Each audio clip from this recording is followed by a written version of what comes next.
Last episode में हमने देखा था कि एलेक्स एक सिल्वर फीनिक्स को कुछ टेंटिकल मशरूम से बचाने के चक्कर में बेहोश हो गया था, पर एक विलेज के चीफ ने उसे ठीक कर दिया था। जिसके बाद उस चीफ ने एलेक्स को एक कंपटीशन के बारे में बताया था जिसमें अपर वर्ल्ड की सभी कंट्रीज पार्टिसिपेट करती है। तो एलेक्स उस टूर्नामेंट में पार्टिसिपेट करने की सोचता है ताकि वो अपने पेरेंट्स से मिल सके। लेकिन जब वो ट्रायल देने जाता है तो इमोर्टल टेम्पल का मास्टर और जेसिका की फर्स्ट बॉडी वहाँ आ जाती है, जो किसी सिल्वर बाल वाली लड़की को ढूंढ रहे थे, जो और कोई नहीं बल्कि सिल्वर फीनिक्स ही थी। ऊपर से उसके पीछे फॉक्स गर्ल और कुछ और लोग भी थे।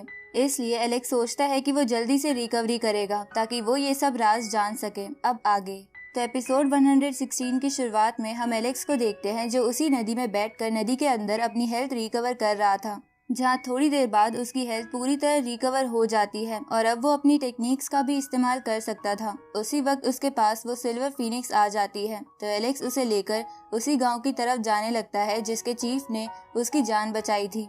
पर वहां पहुंचने पर एलेक्स को पता चलता है कि कुछ बीस्ट ने उस गांव पर हमला कर दिया है और अब वो लोग बहुत डरे हुए हैं। तो ये देखकर एलेक्स उन सब बीस्ट को मार के उस चीफ के घर के सामने रख देता है और उससे कहता है कि आप इन बीस्ट की बॉडीज को मेरी तरफ से गिफ्ट समझिए क्योंकि आपने मेरी बहुत दिन तक केयर करी थी। अब एलेक्स उस चीफ को गुड बाय बोल के वहाँ से चला जाता है, जिसके जाने के बाद वो चीफ बोलता है कि तुम सच में कोई ऑर्डिनरी पर्सन नहीं हो। आज तुमने हमारे गांव को बचाया है, इसलिए मैं आशा करूंगा तुम्हारी सारी विशेष पूरी हो जाए। इस तरफ एलेक्स उस फीनिक्स का नाम रखने लगता है जो उसे बिल्कुल पसंद नहीं आता, इसलिए वो उसे चोंच मारने लगती है, पर एलेक्स फिर भी उसका नाम यिनजी रख देता है। इसके बाद एलेक्स हुआई सिटी के बाहर जाने की कोशिश करता है, लेकिन सिटी के चारों तरफ शील्ड बनी हुई थी ताकि वो सिल्वर बाल वाली लड़की सिटी के बाहर ना जा सके। पर एलेक्स बोलने वाले पत्थर से कहकर उसमें छेद करवा देता है क्योंकि बोलने वाला पत्थर एक फॉर्मेशन मास्टर था।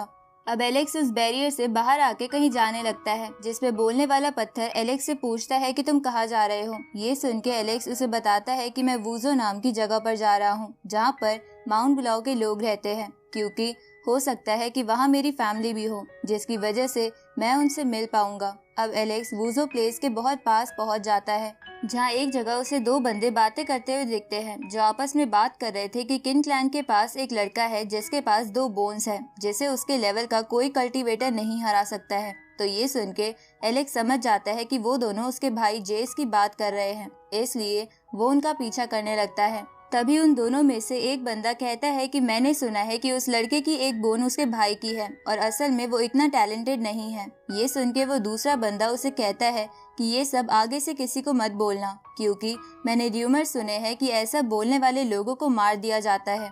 इस पे वो पहले वाला बंदा कहता है कि जब वो 2 बोन वाला लड़का इतना ही ताकतवर है तो उसके फादर माउंट ब्लाउ के लोगों से क्यों लड़ रहे थे। ये सुन के वो दूसरा बंदा बोलता है कि मुझे ज्यादा तो नहीं पता, लेकिन मैंने सुना है कि उसके फादर के किसी रिलेटिव को माउंट ब्लाउ के लोगों ने डेविल आइलैंड प्रिजन में कैद कर रखा है और इसी की वजह से उस लड़के यानी जेस के फादर माउंट ब्लाउ के लोगों पर गुस्सा थे। पर माउंट ब्लाउ के लोगों ने जेस की वजह से उसके फादर को कुछ नहीं कहा। इधर एलेक्स समझ जाता है कि अगर उसके फादर गुस्सा थे और उनका कोई रिलेटिव डेविल आइलैंड प्रिजन पर बंद है तो जरूर वो रिलेटिव मेरे दादाजी ही होंगे। उसी वक्त एलेक्स अपने पीछे एक ट्रैवलिंग शिप देखता है, जिसे देखकर वो उसकी तरफ जाने लगता है। तो एलेक्स का बोलने वाला पत्थर उससे कहता है कि क्या तुम अपने पेरेंट्स से मिलना नहीं चाहते।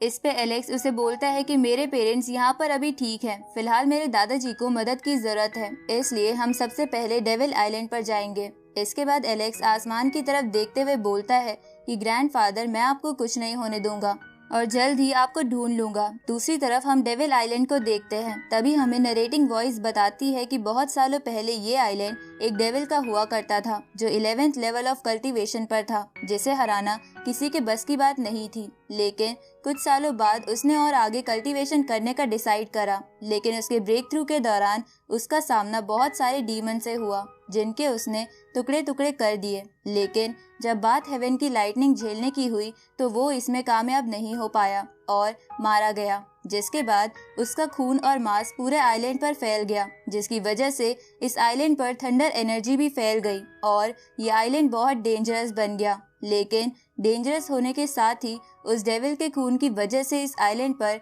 लोगों को बहुत अच्छे अच्छे ट्रेजर्स मिलते हैं।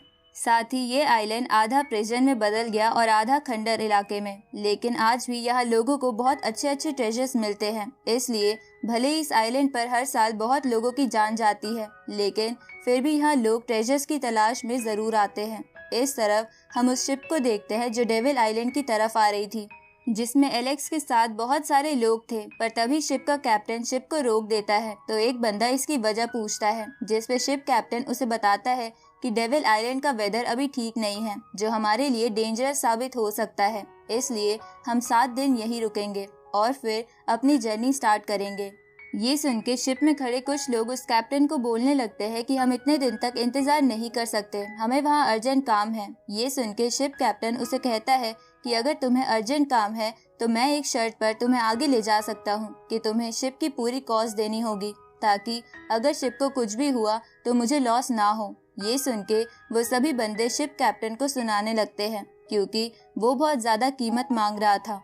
इस पे शिप कैप्टन कहता है कि अगर तुम पैसे पे नहीं कर सकते तो चुप रहो और मैं तुम्हें 7 दिन बाद उस आइलैंड पर ले जाऊंगा। तभी उनमें से एक बंदा दूसरे से कहता है कि वो डेविल आइलैंड बस 800 माइल्स की दूरी पर है, जहां हम उड़कर भी जा सकते हैं, इसलिए हमें इसे पैसे देने की जरूरत नहीं है।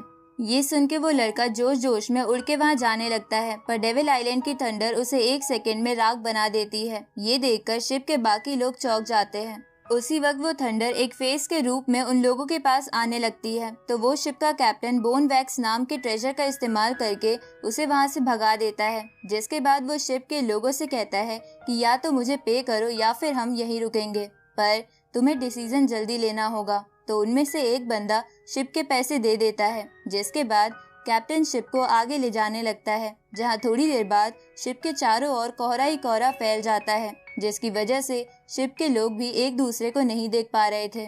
तो ये मौका पाके एलेक्स उनमें से एक बंदे को हिप्नोटाइज करके उसकी कॉन्शियसनेस में झांकता है, क्योंकि वो लोग पहले भी डेविल आइलैंड पर आ चुके थे, इसलिए एलेक्स को उनकी मेमोरी से पता चल सकता था कि उसके दादाजी कहाँ पर है। अब उस बंदे की मेमोरी में उसे एक गार्ड की आवाज सुनाई देती है, जो कहता है कि एक हाथ वाला डीमन एम्परर भाग रहा है। ये सुन के एलेक्स समझ जाता है कि वो उसके दादाजी थे, इसलिए वो उस बंदे से पूछता है कि वो अभी कहाँ पर है। इस पे वो बंदा बोलता है कि वो डेविल प्रिजन से भाग गए हैं और अभी वो कहाँ है मुझे नहीं पता।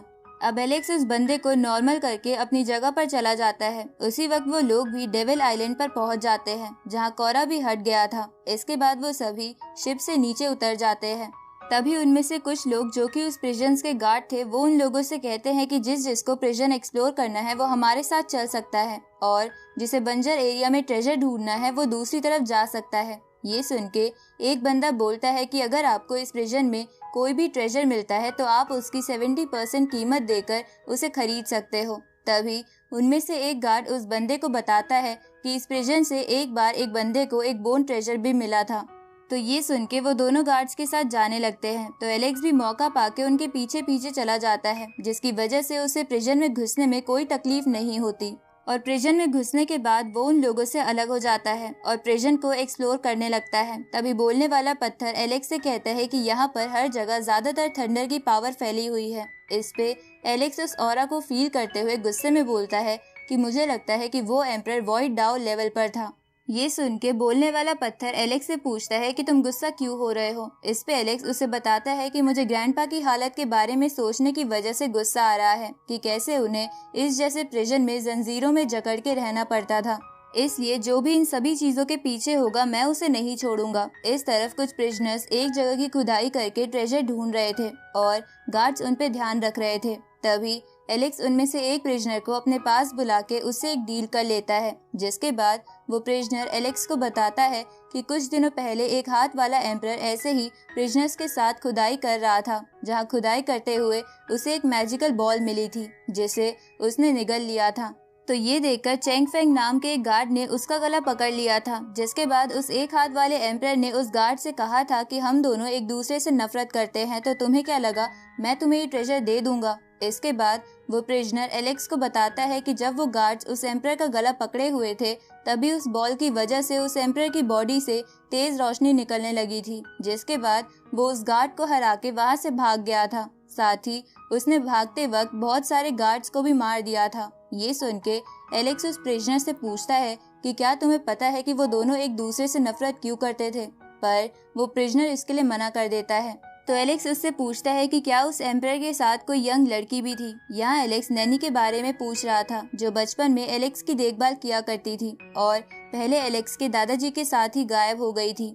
लेकिन उस प्रिजनर ने उस लड़की को नहीं देखा था, तो एलेक्स डील के अकॉर्डिंग उस प्रिजनर की जंजीरें काट के उसे आजाद कर देता है। उसी वक्त वो उन गार्ड्स को बाकी प्रिजनर्स को पीटता हुआ देखता है, जिसकी वजह से एलेक्स को गुस्सा आने लगता है, क्योंकि उन प्रिजनर्स में एलेक्स को अपने दादाजी की झलक दिख रही थी। तभी बोलने वाला पत्थर एलेक्स से कहता है कि इनमें से कुछ गार्ड्स वेनरेबल लेवल पर हैं, तो इनसे लड़ने की वजह से यहाँ बवाल खड़ा हो जाएगा, लेकिन मैं फिर भी उनसे लड़ने में तुम्हारी मदद कर सकता हूँ। लेकिन एलेक्स बोलने वाले पत्थर से कहता है कि अभी मैं बदले के मूड में नहीं हूँ, फिलहाल तो हम बस मेरे दादाजी के बारे में सबूत इकट्ठा करने के बाद चुपचाप यहाँ से निकल जाएंगे। ये सुन के बोलने वाला पत्थर कहता है कि सबूत इकट्ठा करना नामुमकिन है, क्योंकि यहाँ बहुत गार्ड्स हैं। इस पे एलेक्स उससे बोलता है कि क्या तुमने एक बात नोटिस नहीं करी कि ये गार्ड्स प्रिजन की एक साइड नहीं जा रहे हैं जहाँ पर अंधेरा है, इसलिए जरूर वहाँ पर कुछ न कुछ होगा। अब एलेक्स चुपके से उस जगह आ जाता है और डबल पिपिल आई की मदद से उसको पता चल जाता है कि वहाँ पर एक सील है,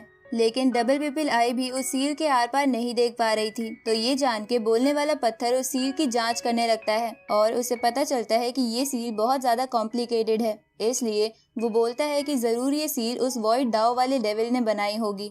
इसके बाद बोलने वाला पत्थर एलेक्स के इशारे पर उस सील में छेड़खानी करने लगता है, जिसका शोर सुन के गार्ड्स उनकी तरफ आने लगते हैं, लेकिन वो गलती से अंधेरे में उस सील पर अटैक कर देते हैं, जिसकी वजह से उन्हें जोरदार झटका लगता है। इसके बाद वो लोग उस सील को वापस ठीक करने लगते हैं, क्योंकि उसके नीचे एक एंशिएंट डेविल ट्रैप था और अगर वो शील टूट जाती तो वो बाहर आके उस प्रिजन को तबाह कर देता। इधर एलेक्स बोलने वाले पत्थर के साथ प्रिजन के ऊपर आ जाता है, जहाँ बोलने वाला पत्थर एलेक्स से कहता है कि मैंने इस सील में छेड़खानी करी है, जिसकी वजह से ये धीरे धीरे बढ़ती जाएगी। और एलेक्स के ये बोलते ही ये एपिसोड यहीं खत्म होता है।